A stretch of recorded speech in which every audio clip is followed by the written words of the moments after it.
के अंदर भी एक बगावती सुर आपने देखे अभी राज्यपाल साहब ने, सत्यपाल मलिक ने जिस तरीके से बोला, तो ये बात नहीं है कि सरकार के कान पर जूं नहीं रेंग रही है। जूं तो क्योंकि अरे प्रशासक बैठा है तो प्रशासक ही बैठा ले, फिर असेंबली क्यों? सुप्रीम कोर्ट ने जब कह दिया कि ये उसका बंटवारा कर दिया, जी अधिकारों का जब बंटवारा कर दिया, सुप्रीम कोर्ट के ऑर्डर को भी तुमने जो मतलब कानून ला के इसको चेंज कर रहे हो, तो खत्म करो यार ये ड्रामेबाजी, खत्म करो।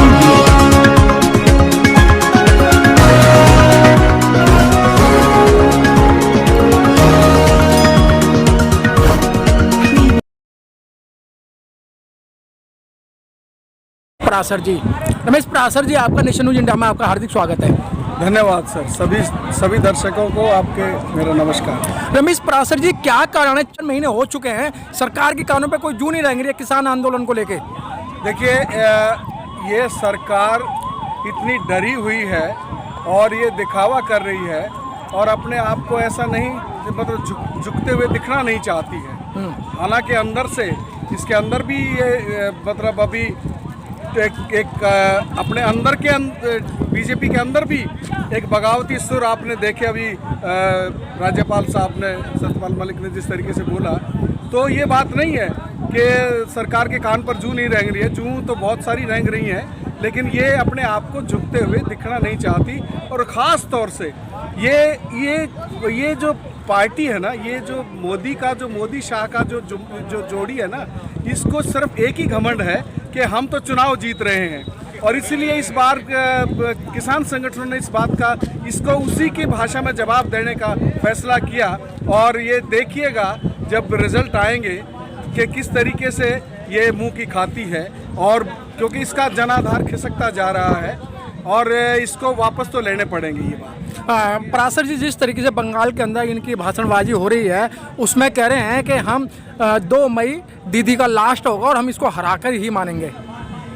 देखिए, ये तो चुनाव के बाद ही पता चलेगा, 2 मई के बाद पता चलेगा, क्योंकि मैं तो वहाँ होके भी आया हूँ। और जो मूड और जो लोगों के अंदर जो फीलिंग और इस किसान आंदोलन का भी एक असर, क्योंकि देखिए एमएसपी हर देश के हर किसान को प्रभावित कर रही है। ये जो एमएसपी का मुद्दा एक ऐसा मुद्दा है, हो सकता है कि वो मतलब और दूसरे मुद्दों पर, 3 बिलों पर उनका कुछ दूसरी राय भी हो सकती है, लेकिन एमएसपी पर सारे देश के किसान एकजुट हैं। और ये मतलब ये आंदोलन, मैं आपके माध्यम से एक बात कहना चाहता हूँ कि ये आंदोलन अब ये देश भर में प्रसारित हो गया है और ये अब सिर्फ किसानों का आंदोलन नहीं रहा, ये जन आंदोलन का रूप ये ले चुका है।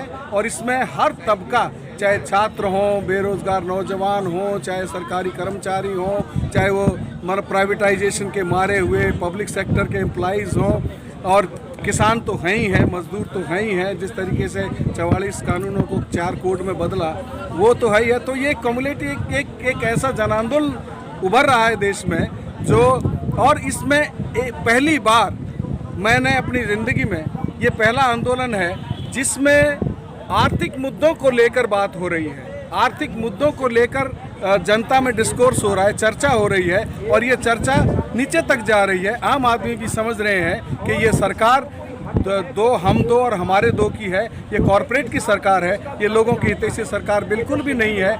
इसको मतलब जो जुमले करके आए थे, वायदे करके आए थे, तो आज आप जब बोल रहे हैं कि बंगाल में ये लोग कह रहे हैं कि दीदी का लास्ट होगा, तो वहाँ तो लोग पूछ रहे हैं कि ये कह रहे हैं कि हम जो है सोनार बंगला करेंगे। तो आम लोग पूछ रहे हैं कि तुमने कितनी सोनार दिल्ली बना दी, कितनी सोनार यूपी बना दी, कितनी सोनार तुमने मध्य प्रदेश बना दिया। वहाँ तो जहाँ जहाँ पैर पड़े संतों के, वहाँ बंटा ढार हुआ, बर्बाद हो रहा है, देश बर्बाद हो रहा है, देश की अर्थव्यवस्था बर्बाद हो रही है। इन्होंने देश को मतलब कंगाली के कगार पे ला दिया है।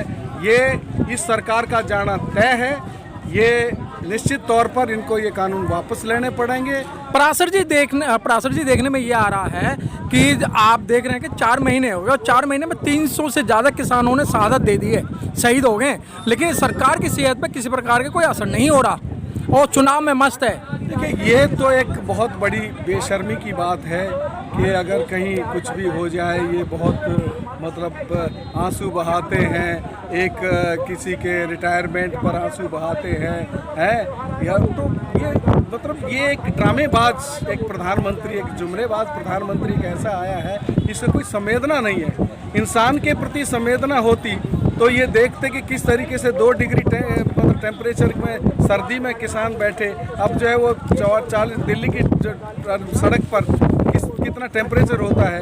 किसान 300 से ज़्यादा शहादतें हो चुकी हैं। और जब ये कहा गया कि भाई मतलब बेशर्मी की हद देखिए, चलो वो आपका पॉलिटिकल डिफरेंसेस हो सकते हैं। जब राहुल गांधी ने कहा कि हम 2 मिनट का मौन रखेंगे, बेशर्मी के साथ बैठे रहे, ये बड़ी शर्मनाक है। देश का सर शर्म से झुका दिया है। एक तरफ कहते हैं कि बेटी पढ़ाओ बेटी बचाओ का नारा देते हैं, और आज पूरी कैबिनेट, सारी की सारी कैबिनेट बंगाल में जाके ममता बनर्जी के पीछे पड़ी हुई है। तो इनका नारा कहाँ गया? और जो आरक्षण की बात करें, महिला को आरक्षण देना चाहिए, अकेले मुख्यमंत्री को ये घेरने की फिराक में है और उनको कह रहे हैं हम इनको हरा के जाएंगे।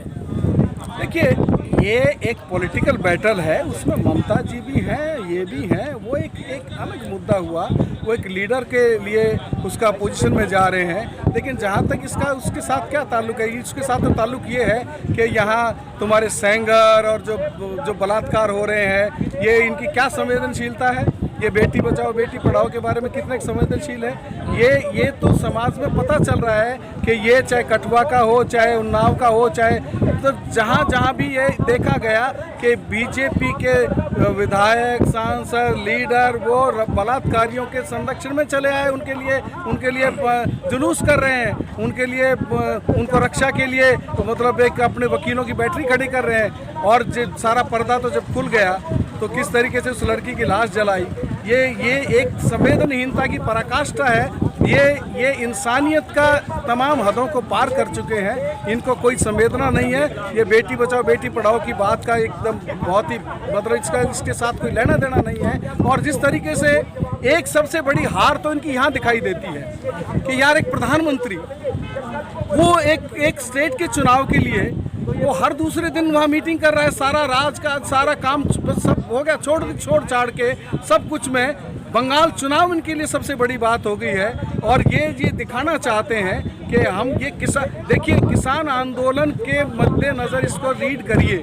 कि ये दिखाना चाहते हैं कि हमने बंगाल जीत लिया तो देश के लोग हमारे साथ हैं, किसान हमारे साथ हैं। ये दिखाना चाहते, इसलिए सारी मतलब पलटन झोंकी हुई है। सारे लीडर्स, MP, मिनिस्टर्स मैंने सारे जाके वहाँ डेरा डाले हुए हैं। RSS का कैडर सारा लगा हुआ है, लेकिन बंगाल में इनके लिए कोई जगह नहीं है, ना थी ना होगी। तो क्या लगता है कि अभी तक जो 12 दौर की मीटिंग थी और लास्ट मीटिंग में तो किसानों की इतनी बड़ी बेइज्जती करी, पूरे दिन इंतजार कराने के बाद में जब कृषि मंत्री आए और उन्होंने कह दिया भाई जो देना था हमने आपको दे दिया, इससे ज़्यादा हम कुछ नहीं दे सकते हैं। देखिए, इन वार्ताओं के दौरान तोमर की जितनी बेइज्जती हुई है, किसान तो आंदोलन के अपने लीडर्स जो है राजेवाल एंड दूसरे जो तमाम लीडर्स आके बताते थे कि इनको कोई औकात नहीं है, इनको कोई ये नहीं है कि इनका कोई पूछो, इनका कोई अधिकार अख्तियार नहीं कोई भी। ये जब भी जाते थे तो जब भी ये बात है तो अच्छा हम पूछ के बताते हैं। कहाँ पूछने जाते थे? या तो ये कॉरपोरेट के मतलब अडानी अंबानी से पूछने जाते थे या अपने आकाओं से पूछने के लिए जाते थे। तो बेइज्जती इनकी हुई है, किसानों की बेइज्जती नहीं हुई है। किसानों की बेइज्जती का कोई मतलब नहीं है इसमें। किसानों ने अभी भी इन्होंने कह रखा है कि एक फ़ोन कॉल की दूरी पर है। अरे कौन से नंबर पर फ़ोन करें बताओ तो। लेकिन ये मतलब अपने आप को मतलब लोगों की नज़रों में गिरा दिया है। जिस तरीके से इसकी हवा बनाया था, जिस तरीके से इसको मीडिया द्वारा चढ़ाया गया था, जिस तरीके से मोदी अरे RSS के कुछ ये लेके विद्यार्थी परिषद के लोगों को लेके आगे बैठा के हर मीटिंग में चाहे विदेश में करो चाहे मोदी इससे इज्जत बनती है। काम से लोगों के अंदर अपने दिल में जगह बढ़ाइए। आज ये लोगों की नज़रों में गिर चुका है, दिल से गिर चुका है और RSS BJP का अब कोई जगह नहीं बची है। मैं आपको ये दावे के साथ कह सकता हूँ। तो रमेश जी, अब देखा गया है कि दिल्ली को भी ये बैकडोर से LG को सारी पावर दे रहे हैं और मुख्यमंत्री पावर को ख़त्म करने जा रहे हैं। देखिए, ये मैं तो एक बात कहा करता हूँ कभी कि भाई अगर मोदी चुनाव से पहले 2014 मई सत्ता में आने से पहले जो भाषण, इसके जो अपने इंटरव्यूज अगर देख ले तो खुद ही अगर इंसान हो तो शर्म से डूब मरे। इतना कोई पलट सकता है, इतना कोई मतलब 180 डिग्री का एकदम टर्न ले सकता है, ऐसा पलटीबाज माने गजब है, गजब गजब पलटीबाज है। खुद शर्म से डूब मरे अगर अपने अपने देख ले, वो चाहे FDI पर हो, वो चाहे आधार कार्ड पर हो, वो चाहे आपका प्राइवेटाइजेशन पर हो, किसी भी बात पर हो, हर बात में इन्होंने उस समय इवन यहाँ तक के MSP ये जब मतलब ये मुख्यमंत्रियों का समूह का मीटिंग था, अध्यक्षता कर रहा था, उस समय लेटर लिखा कि MSP की कानूनी गारंटी होनी चाहिए। उसी बात को लागू नहीं करे। अरे तुम सत्ता में एक चेहरा होता है, तुम जो विपक्ष में एक चेहरा होता है, सत्ता में आते ही तुम्हारा दूसरा चेहरा हो जाता है। इतनी नग्न दलाली। देखिए, ये यहाँ इस देश में सारी सरकारें पूंजीपति पर सरकारें रही है, लेकिन इतनी नग्नता से कोई दलाली कर रहा है, ये पहली बार हो रहा है। पहली बार इस तरीके की दलाली देखने में आ रही है। सरासर ये जब पूछा गया कि तोमर साहब ये कानून आपके बनाए हुए तो नहीं लगते, सर झुक गया। उसे पता है, उसे खुद नहीं पता, कहता है काला क्या है इसमें।